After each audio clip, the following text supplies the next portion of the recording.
Bueno, seguimos con el ejercicio que estábamos viendo, que es el 20. Y seguíamos con el suma de cuadrados de la columna.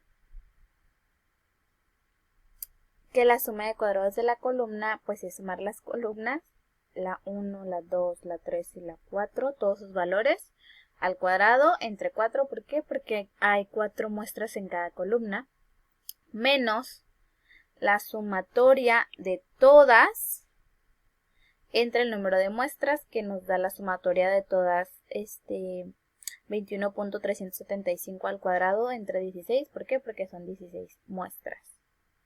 Igual en la primera columna nos dio 6.35, en la segunda 4.395, en la tercera 6.155 y en la cuarta 4.475, todos estos valores al cuadrado entre 4. Nos da esa resta de 0.832. Para los del renglón, pues es sumar horizontalmente. De esta manera, que los del renglón son los efectos residuales del cultivo.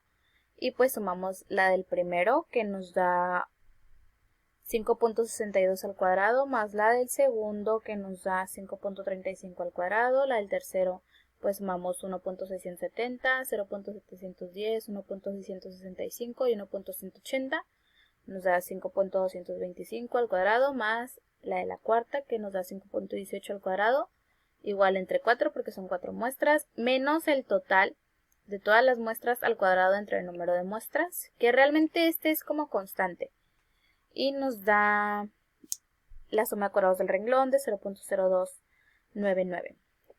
Para la suma de cuadrados del total, pues nada más cada valor de la tabla al cuadrado, o sea 1.640 al cuadrado más 1.475 al cuadrado. Cada uno de estos datos, los 16 datos, al cuadrado, menos la sumatoria de todos al cuadrado entre 16, que es lo que tenemos aquí. Y nos da un total de 29.976. Estos ejemplos, el primero y este que fue el segundo, son de 3 factores. Todavía no llegamos al ejemplo de 4 factores.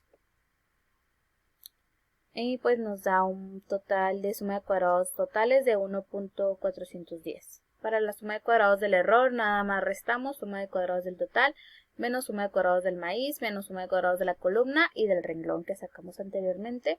Y nos da 0.1291. Realizamos nuestra tabla nova. Sacamos pues nuestro f de Fisher como ya habíamos mencionado, que es los cuadrados medios de cada factor, que son 3, entre los cuadrados medios del error, que en este caso es 0.2773 entre 0.215. Y nos da pues 12.89 y así seguidamente.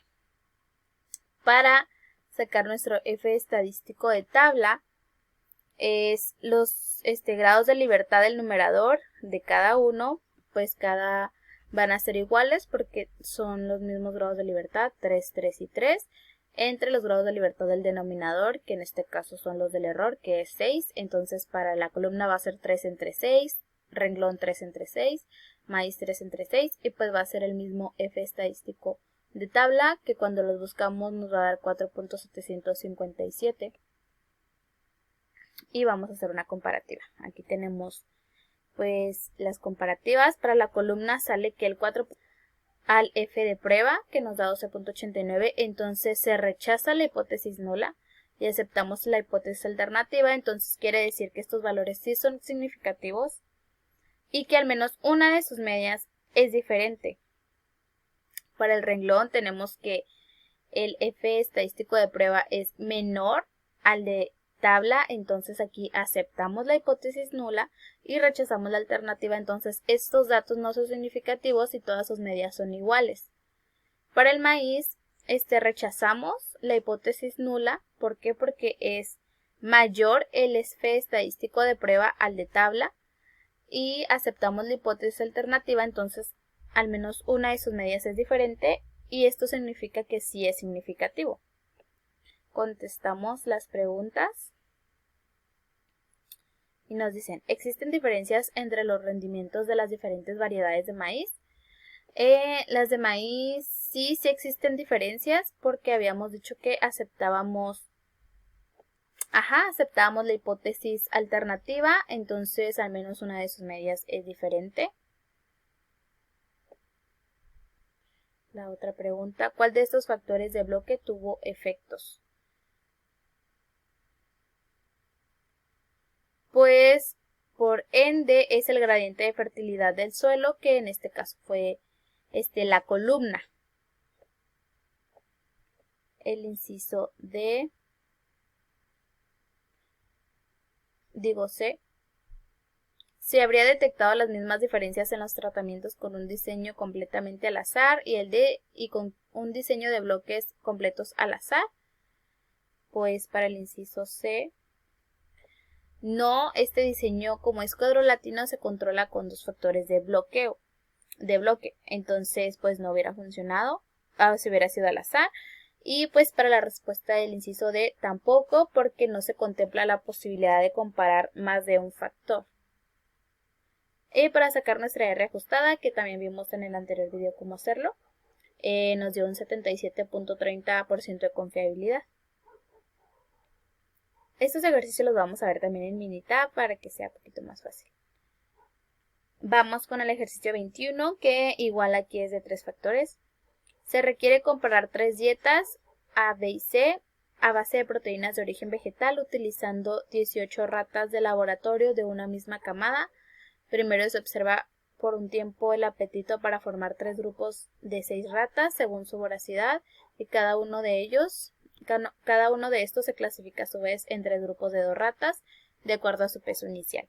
Se plantea un experimento donde la variable de respuesta es el peso en gramos ganado por las ratas después de cierto periodo, con los siguientes resultados. Aquí también tenemos algunas preguntitas. Y pues aquí está la tabla. Vemos que cada estudio tiene 2 ratas. Y pues las vamos a hacer como si fuera una. Aquí más voy a decir dónde. Nota, suma como si fueran uno solo, o sea, 67 más 72, 85 más 98 y así. Primero vamos a hacer la suma de cuadrados de las dietas, que las dietas son representadas por las letras. Vamos a comparar, dietas por las letras.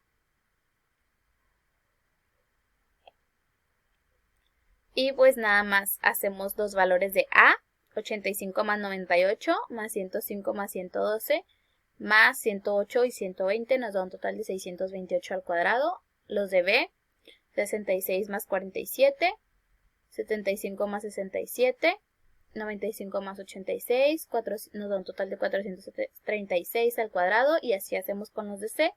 Entre 3, ¿por qué entre 3 si tenemos 6 datos? Porque son 3 métodos, o sea, nada más 3 dietas, menos la sumatoria de todos los datos, aunque sean 2, vas a sumar todos estos datos que son 2, 4, 6, 8, 10, 12, 18.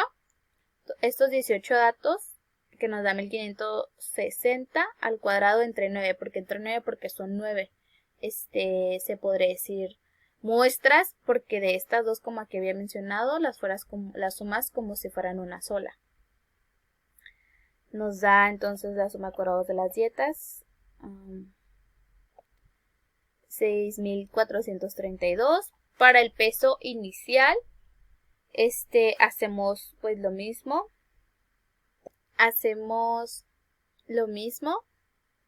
Nada más que el peso inicial aquí está representado por los renglones, que son estos 3 pesos iniciales. Sumamos igual como renglón, 67 más 72, más 105 más 112, más 95 más 86, que nos da 537 al cuadrado, más lo del segundo renglón, sumamos los 6 valores al cuadrado, más los del tercer renglón, sumamos los 6 valores al cuadrado. Esto dividido entre 3, ¿por qué? Porque, como aquí mencioné, se suman como si fueran una sola. Estas dos las sumas como si fueran una sola. Yo no lo puse aquí, pero relativamente es de esa manera. Menos, pues, la suma de todas las muestras entre el total de muestras. y nos da como suma de cuadrados del peso inicial 232.667.